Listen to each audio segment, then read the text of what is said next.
नाम के आधार पर साबित करता है।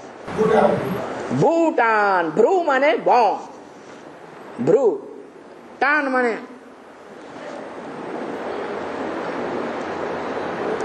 भ्रकुटी के तानने मात्र से सारे संसार का विनाश हो सकता है।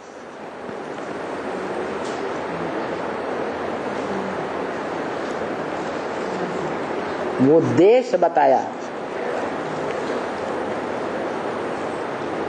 तो वो आत्मा जिसकी यादगार में भूटान देश बना है इस दुनिया में,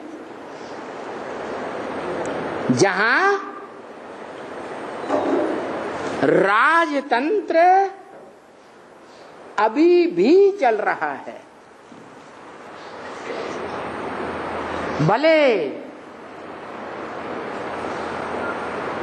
देखने मात्र के हिसाब से आता है कि वहां प्रजातंत्र है, लेकिन सारी प्रजा किसको मानती है? वहां के राजा को ही मानती है, वहां के मंत्रियों को नहीं मानती।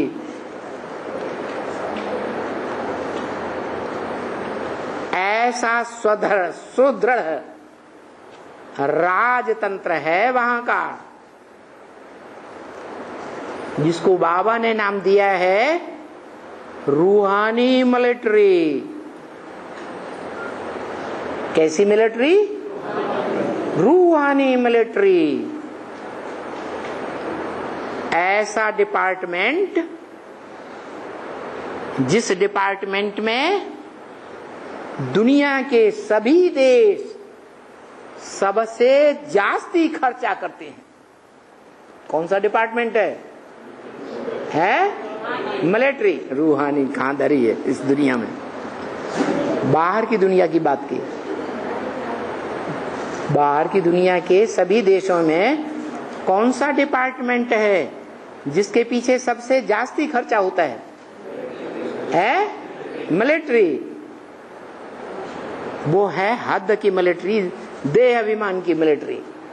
और यहां है आत्मा रूपी रूह की मिलिट्री, जो यहां तैयार हो रही है। क्या? वो रूह जो दुनिया का बड़े से बड़ा राजा बनता है, विश्व पिता, विश्वनाथ कहा जाता है। हर हर महादेव शंभो काशी विश्वनाथ गंगे, सारे विश्व का पिता कहा जाता है। वो सारे विश्व के ऊपर राजाई कैसे प्राप्त करता है? कौन सी पढ़ाई पढ़ता है अव्वल नंबर में?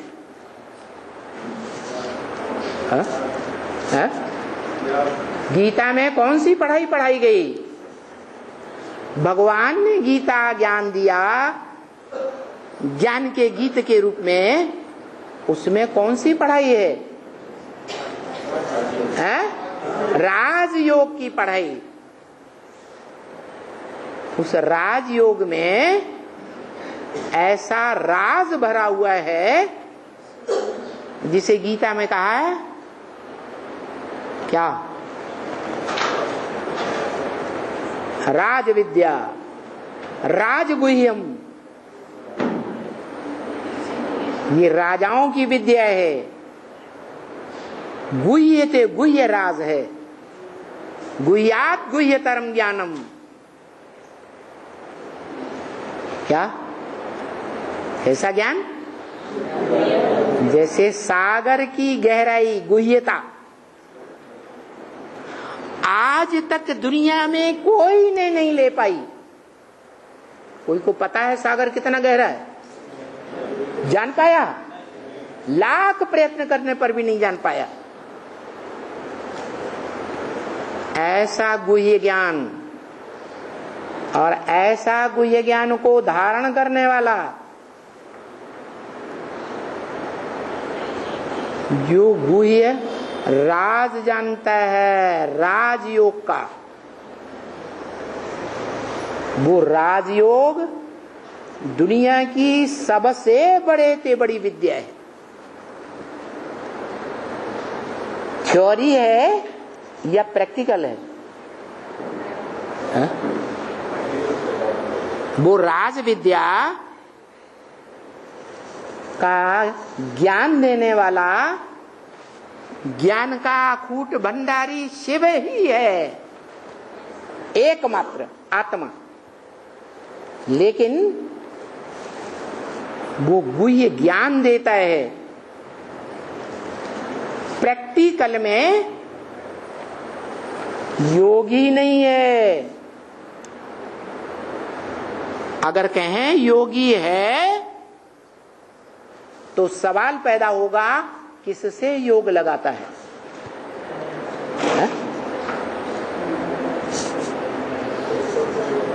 कोई है जिससे वो योग लगाए? कोई नहीं है उससे परे, तो योग लगाने की बात ही नहीं। तो कौन है योगी? जो बड़े ते बड़ा योगी तो बड़े ते बड़ा राजा। नंबरवार योगी तो नंबरवार राजा, जिसकी यादगार देश आज भी खड़ा है, भूटान। भूटान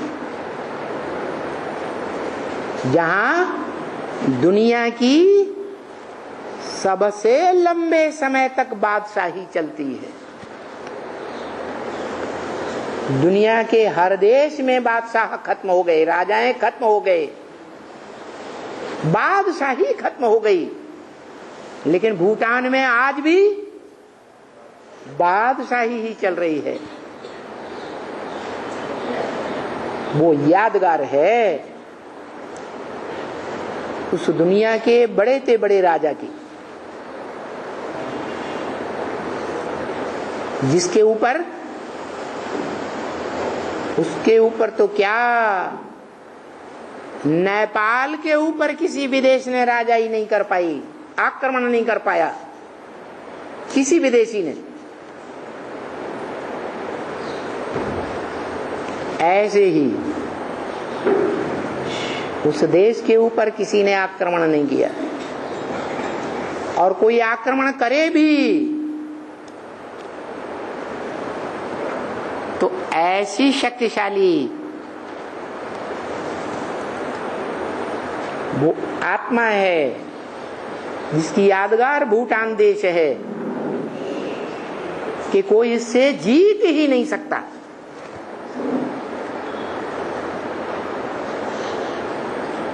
उसकी यादगार भारत में चली आ रही है, शास्त्रों में भी है कि भारत में एक ही देवता है जिसकी युद्धों में कभी भी हार नहीं हुई। कौन सा देवता है? नारायण। जीत ही जीत होती है, निश्चय बुद्धि विजयते। इसका मतलब जब से बाप को पहचाना होगा तब से लेकर महामृत्यु के समय तक भी वो आत्मा निश्चय बुद्धि नहीं बन सकती।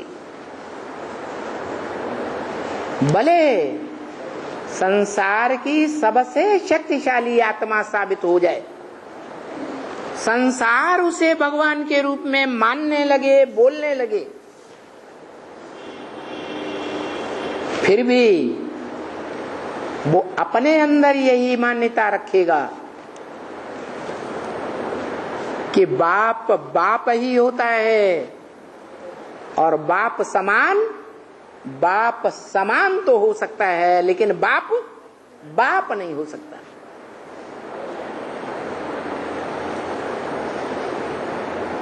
मुसलमान लोग भी ये बात मानते हैं। आदम को खुदा मत कहो, आदम खुदा नहीं, लेकिन खुदा के नूर से आदम जुदा नहीं। माने समान तो है,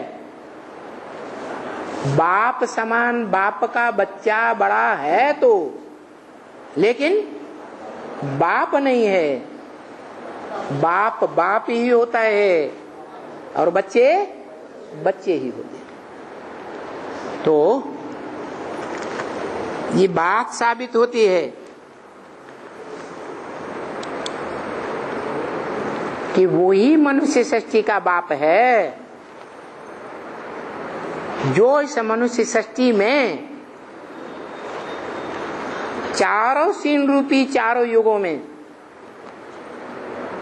सदा सत्य पार्ट बजाता है।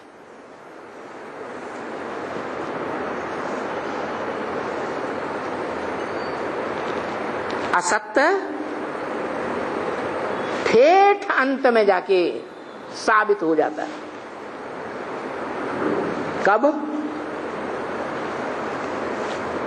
कब साबित होता? जब महाशिवरात्रि गाई जाती है। कैसी रात्रि? महाशिवरात्रि, दुनिया की बड़े से बड़ी अज्ञान की रात्रि, जिस अज्ञान की रात्रि में 500-700 करोड़ तो डूबे हुए होते ही हैं अंधकार में, अज्ञान में, लेकिन जो दम भरते हैं कि हम ब्रह्मा कुमार कुमारी ब्रह्मा की औलाद, हमने भगवान बाप को पहचान लिया, वो भी भगवान बाप के ऊपर अनिश्चय बुद्धि थे और अभी भी अनिश्चय बुद्धि है। और जो दम भरते हैं कि हमने प्रैक्टिकल में आए हुए भगवान बाप को जाना, हमें प्रैक्टिकल भगवान बाप पढ़ा रहा है, सिर्फ माता के रूप में नहीं, ब्रह्मा के रूप में नहीं, सुप्रीम टीचर के रूप में पढ़ा रहा है।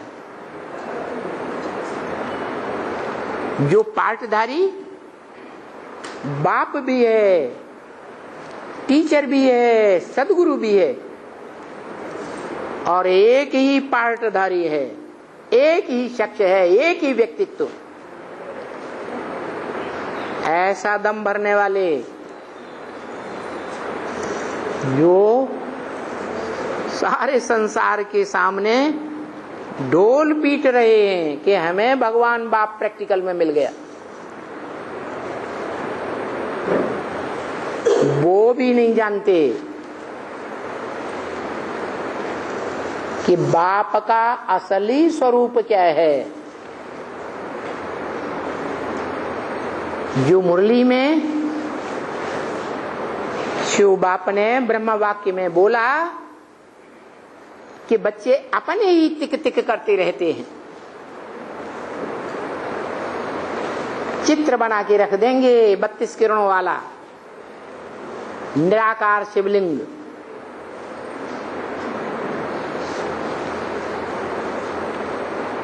का परिचय नहीं देते कि वो बाप कौन है इस सच रूपी रंगमंच पर। उसका नाम रूप धाम गुण कर्तव्य साफ लिखना चाहिए निश्चय पत्र में, कोर्ट में जाके एग्रीमेंट लिख देना चाहिए कि हमने बाप को पहचान लिया, जो इस मनुष्य सृष्टि में प्रैक्टिकल शरीर से पार्ट बजा रहा है।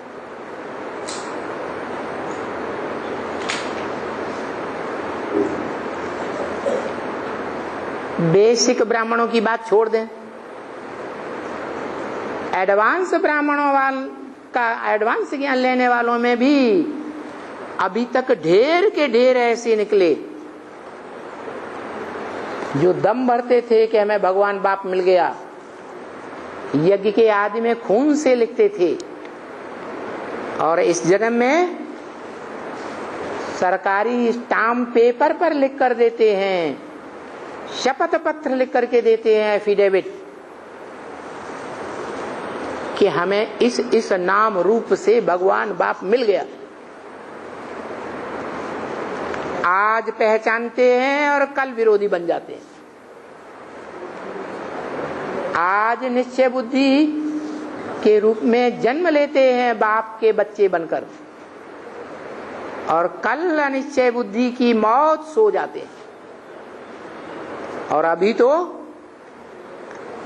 ये जो परमात्मा बाम्ब, ग्लानि का बाम्ब खास युवाओं के द्वारा, जिनमें कुमारों की संख्या ज्यादा होगी,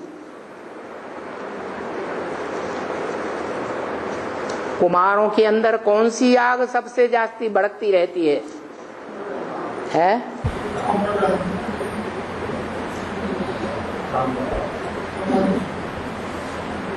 जो सभी विद्वानों ने माना है कि युगलों की 9,999 चिंताएं एक पलड़े पर रखी जाएं और कुमारों की एक चिंता नौजवानों की एक पलड़े पर रखी जाए, तो वो एक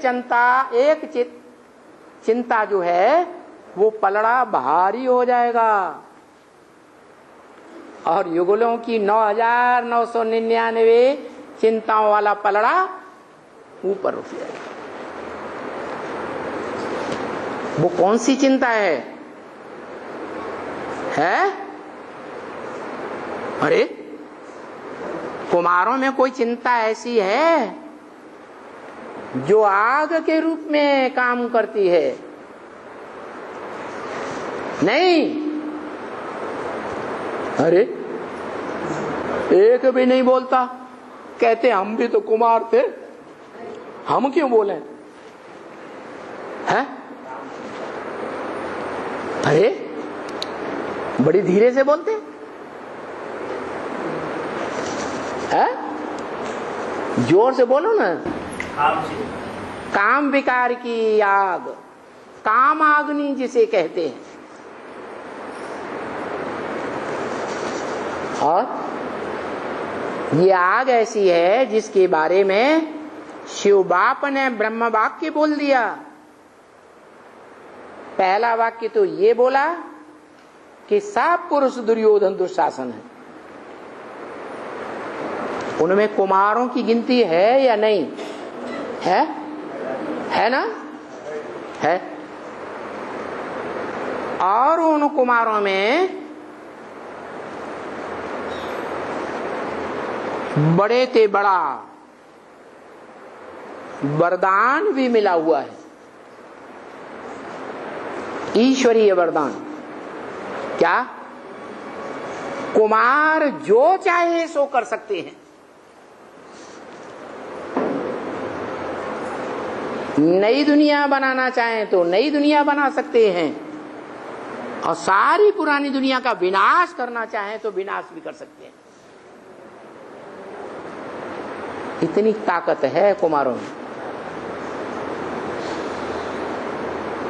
लेकिन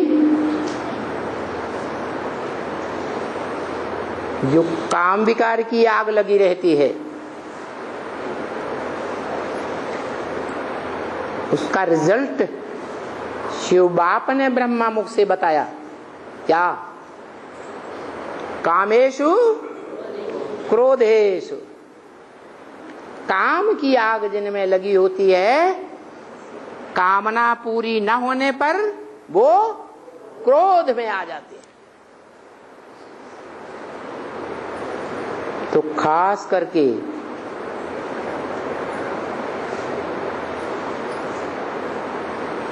इस एडवांस ज्ञान में जो रुद्रमाला तैयार होती है, रौद्र रूप धारण करने वाले रुद्रवत्सों की,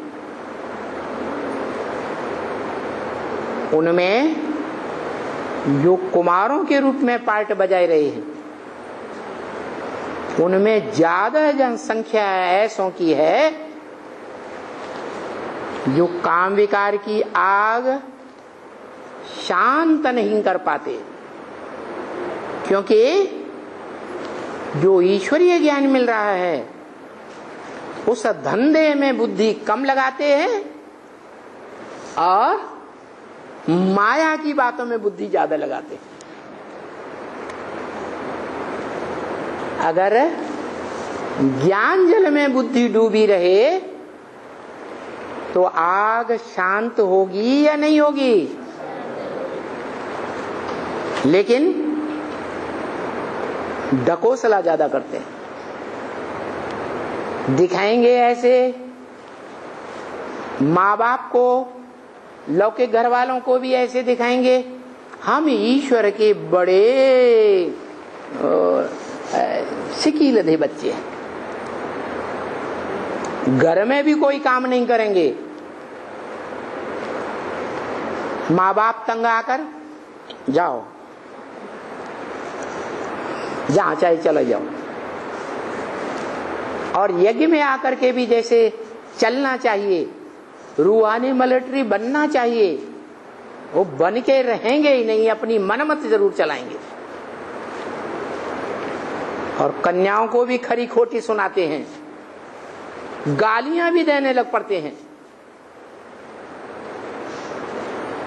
जिन कन्याओं के लिए दुनिया भी जानती है कि कन्याएं आज की दुनिया में जितना अच्छा कार्य करके दिखा रही हैं, उतना अच्छा कार्य कुमार नहीं कर सकते, न कर रहे हैं। अधर कुमार भी नहीं, अधर कुमारियां भी नहीं, क्योंकि कुमारियों में पवित्रता की पावर जास्ती होती है। समर्पण भी ईश्वरीय कार्य में कुमारियां जास्ती होती हैं या कुमार अधर कुमारियां जास्ती होती हैं? क्यों? क्योंकि पवित्र बुद्धि के आधार पर कुमारियां बाप को, एवर प्योर बाप को जल्दी पहचान लेती है, दूसरे लोग उतनी जल्दी पहचान नहीं पाते।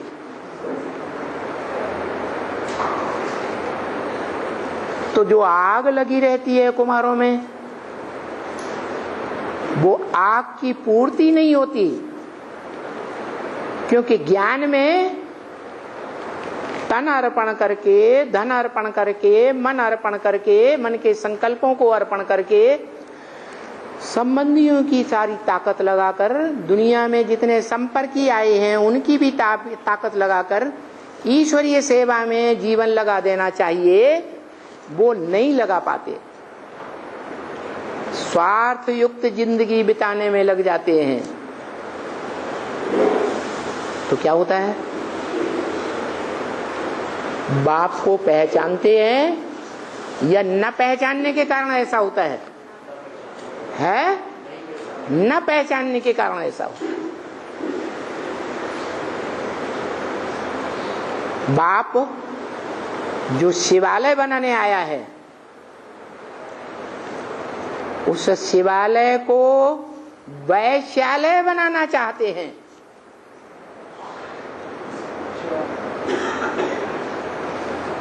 विचार का वातावरण बनाना चाहते हैं। कन्याओं माताओं को जो शिव बाप के प्रति अर्पण होती हैं, उनको गंदी दृष्टि से देखते हैं। माता के रूप में देखना चाहिए, अपनी बहन के रूप में देखना चाहिए, देखना तो चाहिए आत्मा आत्मा, भाई भाई के रूप में देखना चाहिए। लेकिन माया रूपिणी जो काम विकार की आग है, लगते लगते ऐसा रूप धारण कर लेती है जो क्रोध का वातावरण में बदल देती है।